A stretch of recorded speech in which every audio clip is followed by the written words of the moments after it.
जय श्री राम। भारत माता की जय। वंदे मातरम।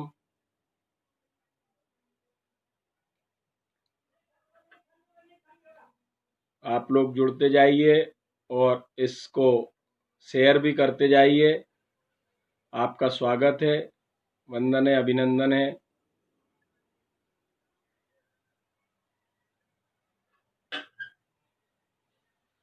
सोशल मीडिया का प्लेटफॉर्म आजकल अच्छा हो गया है आप लोगों से चर्चा करने के लिए।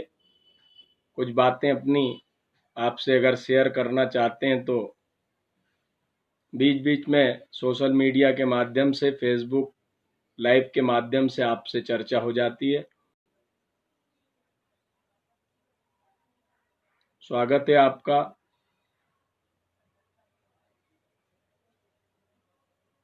आपका भी स्वागत है। इसको आगे भी शेयर करते जाएं।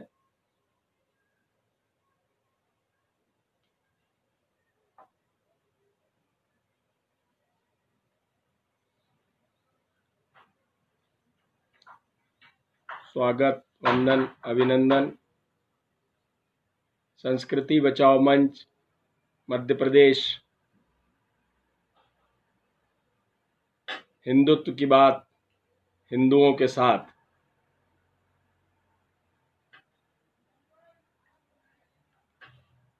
मित्रों, जय श्री राम, भारत माता की जय, वंदे मातरम। अब मैं अपनी बात को प्रारंभ करता हूं। मित्रों, पिछले 25 मार्च से लॉकडाउन भारत देश में लगा कोरोना महामारी के चलते। शासन ने कहा कि क्योंकि वर्ष प्रतिपदा 25 मार्च को था, हिंदू नववर्ष, नवरात्रि का प्रथम दिवस, पूरे 9 दिन चैत्र की नवरात्रि के गए। उसी में भगवान राम का जन्मोत्सव रामनवमी आया, उसी में हनुमान जयंती आई, महावीर जयंती आई, अंबेडकर जयंती आई, गुरु नानक जयंती आई और ऐसे हमारे कई त्योहार उसमें आए। लॉकडाउन लगातार चला आ रहा है और हम शासन के सभी निर्देशों का पालन भी कर रहे हैं। रक्षाबंधन के पहले 10 दिन पहले लॉकडाउन लगा दिया गया। हमने सहर्ष स्वीकार किया क्योंकि रक्षाबंधन हमारे हम हर्षठ और जन्माष्टमी को भी मना लेते हैं। लेकिन मुझे ऐसा लग रहा है कि शासन अब हिंदू त्योहारों के प्रति कुछ ज्यादा सख्त रवैया अपना रहा है। शासन को विचार करना चाहिए कि भारतीय जनता पार्टी हिंदुओं की पार्टी है। हर हिंदू भारतीय जनता पार्टी को हिंदुत्ववादी पार्टी की नजर से देखता है और माननीय नरेंद्र मोदी हमारे ये कार्य भी कर रहे हैं। किंतु ईद आ गई तो बकरा ईद आ गई, इसलिए लॉकडाउन में कोई बाहर ना निकले, लॉकडाउन लगा दिया गया। किसी प्रकार का संक्रमण ना फैले। क्या बकरा ईद नहीं मनाई गई? आपने किस प्रकार सख्ती से उस रवैया अपनाया।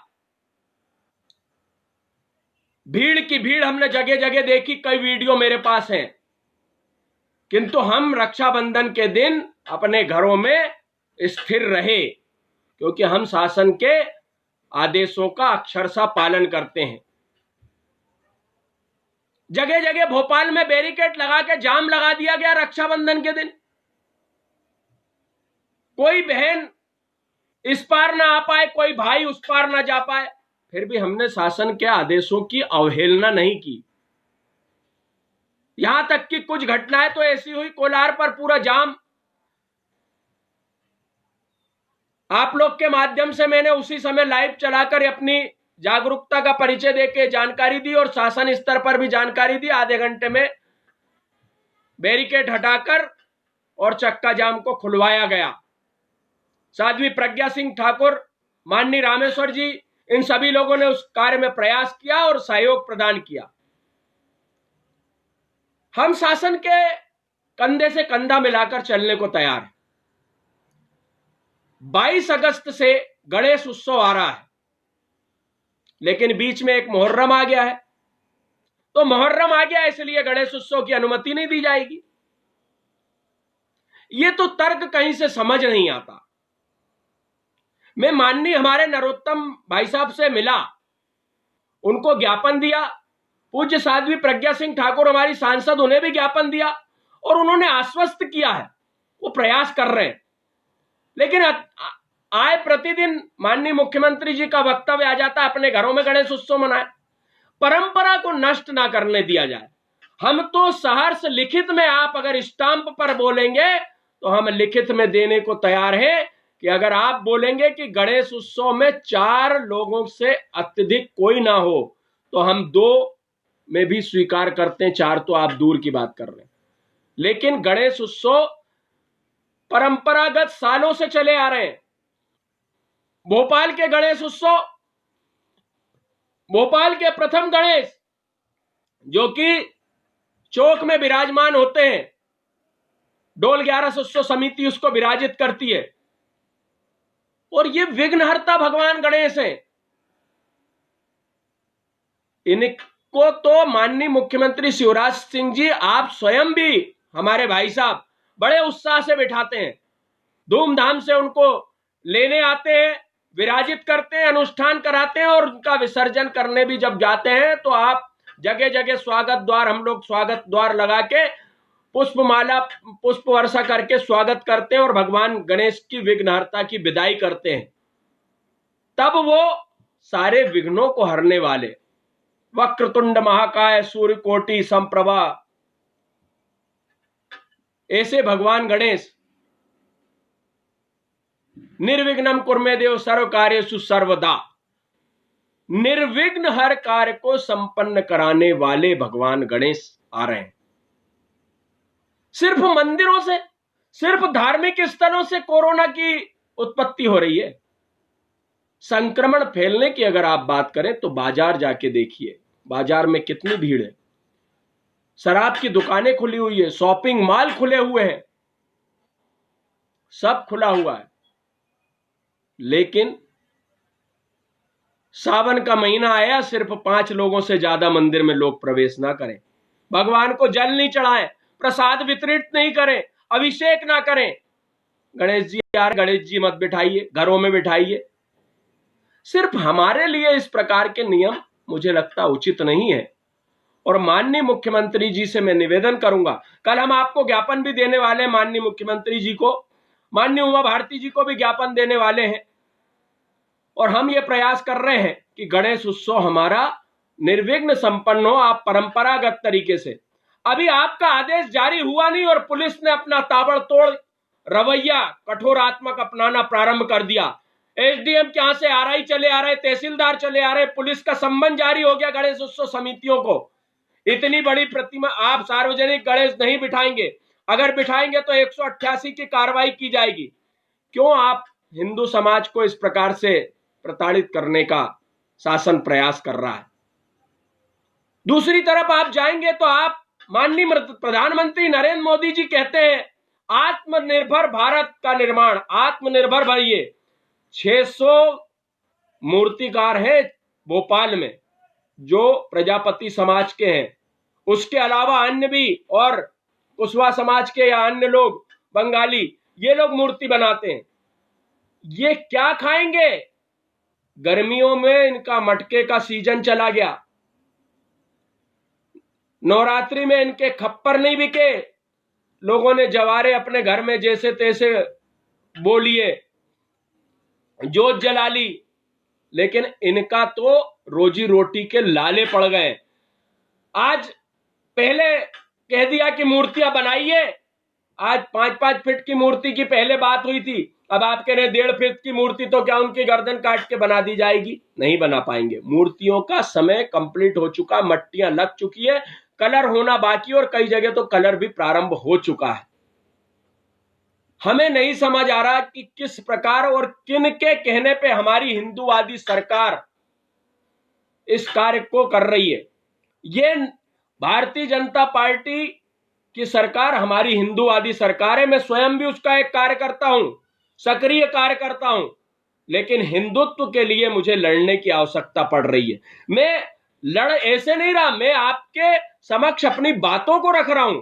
मेरा दायित्व बनता है, अगर मैं सनातन धर्मी और हिंदू समाज में मैंने जन्म लिया है या मैं किसी संगठन का पदाधिकारी हूं, तो मेरा दायित्व बनता है कि मैं अपनी बात को हर स्तर पर पहुंचाऊं। इन 600 मूर्तिकारों को कैसे आत्मनिर्भर बनाएंगे? क्या शासन ने इन मूर्तिकारों के खाने पीने की कोई व्यवस्था की सुध ली आज तक? आप यहां से एसडीएम और आरआई आ जाते हैं, कहते हैं मूर्तियां इतनी नहीं बननी चाहिए, नहीं तो आपको थाने में ले जाके बैठा दिया जाएगा, आपके खिलाफ एफआईआर कर दी जाएगी। ये गरीब लोग हैं, इन गरीबों की आह निकलेगी अगर इनके बच्चे भूखे मरने की नौबत आ जाएगी। मुझे लगता है कि लोन ले लेके, ब्याज पर पैसा ले लेके ये लोग काम करते हैं। अगर इनकी मूर्तियां नहीं बिकी और अगर ये मूर्तिकार घाटे में चले गए तो कई लोग तो आत्महत्या करने के लिए मजबूर हो जाएंगे। सब चीज पर विचार करना है। इसलिए मैं आज सोशल मीडिया के माध्यम से माननीय मुख्यमंत्री शिवराज सिंह जी से, पूज्य दीदी साध्वी प्रज्ञा सिंह ठाकुर जी से, जो कि हिंदुत्व की ध्वजा लेकर हमेशा आगे बढ़ती हैं, हमारी सांसद है, हमें उन पे गर्व है कि हिंदुत्व के लिए अपनी जान को की बाजी लगाने वाली, हर वक्त तत्पर भगवा ध्वज की अग्रणी लेकर चलने वाली, वो भी हमारी बात को रख रही हैं। माननीय नरोत्तम जी को हमने ज्ञापन दिया, वो भी हमारी बात को रखेंगे। और माननीय मुख्यमंत्री जी और माननीय उमा भारती जी को भी हम कल ज्ञापन देंगे। और शीघ्र हम आगामी एक बैठक आयोजित करने वाले, एक बैठक हम आयोजित कर चुके हैं भोपाल की समस्त गणेश एवं दुर्गा उत्सव समितियों की। कोरोना से जीना माननीय प्रधानमंत्री जी ने हमें सिखा दिया है। हमें भी अपनी जान की सुरक्षा है। कोई हिंदू नहीं चाहता कि हिंदुओं में संक्रमण की मात्रा फैले, लेकिन परंपरा को नष्ट ना करने दिया जाए। आप अगर कहेंगे कि 8x8 का पंडाल होना चाहिए, आप 9 बजे पंडाल को बंद कर दीजिए, हम 9 बजे पंडाल को बंद कर देंगे। आप कहेंगे आरती करने 2 लोग जाएंगे, हम 2 लोग जाएंगे। सैनिटाइजर से लेके आप जो बोलेंगे, साबुन की व्यवस्था, पानी की व्यवस्था, सारी व्यवस्था हम वहां रखेंगे। कोई महाआरती नहीं करेंगे, कोई उत्सव नहीं करेंगे, जैसा आप बोलेंगे वैसा विसर्जन करेंगे, लेकिन इस परंपरा को नष्ट ना करने दिया जाए, ये हम बात करना चाहते हैं। और मित्रों, इस को आप शेयर करें, अधिक से अधिक शेयर करें। ये बात हमारी पहुंचना चाहिए, ऊपर तक पहुंचना चाहिए, हमारे मुख्यमंत्री जी तक पहुंचना चाहिए, हमारे जो भी हिंदूवादी पदाधिकारी हैं वहां तक पहुंचना चाहिए। माननीय हमारे बीडी शर्मा जी को भी हम ज्ञापन देने वाले हैं। माननीय हम सुमित पचौरी जी, जो हमारे भारतीय जनता पार्टी के जिला अध्यक्ष हैं, उन्हें भी हम ज्ञापन देना चाहते हैं और उन्हें भी हम ज्ञापन देंगे। हम अपनी बात अपने स्तर तक पहुंचाने का कार्य कर रहे हैं, लेकिन सोशल मीडिया के माध्यम से इसको शेयर करके आपसे मेरा निवेदन है कि आप भी इसको पहुंचाएं और अधिक से अधिक मात्रा में इसको शेयर करें, जिससे कि हमारी बात पहुंचे और हमारी परंपरा कोई भी नष्ट ना हो। आप शासन स्तर पर हर कार्य करते हैं, क्या आप अगर मुहर्रम कहीं 3 दिन के लिए बिठाए जाते हैं तो मुहर्रम में आप व्यवस्था नहीं लगा सकते? मत जुलूस निकालने दीजिए ना। हम तो लिखित में देने को तैयार हैं कि हमारी झांकी पर 4 से 5वां व्यक्ति उपस्थित नहीं होगा। जब आपने सब चीज के लिए गाइडलाइन तय की है तो शासन, गृह मंत्रालय गाइडलाइन तय करे, उस गाइडलाइन के अनुसार ही हम कार्य करेंगे, लेकिन हमारी परंपरा को नष्ट ना होने दिया जाए। हमारे मन में इस प्रकार की कोई पीड़ा ना आ पाए कि भारतीय जनता पार्टी की हिंदुओं की सरकार और हिंदुओं के विरोध में कार्य कर रही है। भारत माता की जय। जय श्री राम, जय जय श्री राम।